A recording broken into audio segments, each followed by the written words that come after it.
महाराष्ट्र के वजीर सेहत राजेश टोपे ने सलमान खान और मुस्लिम मजहबी रहनुमाओं से अपील की है कि वो मुस्लिम कम्युनिटी में कोरोना वैक्सीन के टीके लेने के लिए लोगों से अपील करें।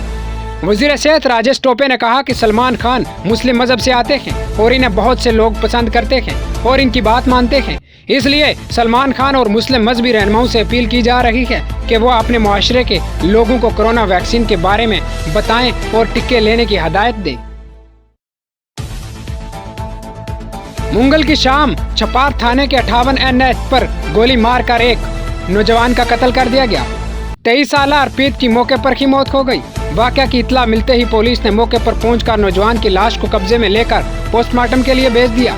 बताया जा रहा है कि मुतवफी नौजवान कैडबेरी चॉकलेट का सेल्समैन था, जिससे आज नामालूम हमलावरों ने गोली मारकर हलाक कर दिया।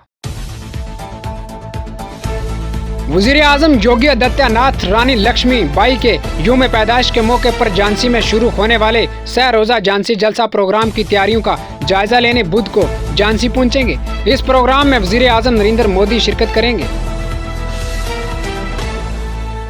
वजारत दाखिला जम्मू व कश्मीर की सूरत-ए-हाल पर गहरी नजर रखे हुए है, जबकि आज वजारत दाखिला ने एक मीटिंग मुनक्कद करके ताज़ा सूरत-ए-हाल का जायजा लिया।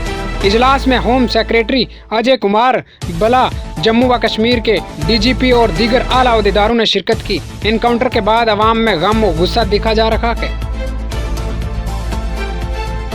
जयपुर T20 वर्ल्ड कप में शिकस्त खाने के बाद रोहित शर्मा की कप्तानी और हेड कोच राहुल द्रविड़ की निगरानी में भारतीय क्रिकेट टीम न्यूजीलैंड के खिलाफ 3 मैचों पर मुश्तमिल T20 इंटरनेशनल सीरीज का आगाज बुध के रोज होगा।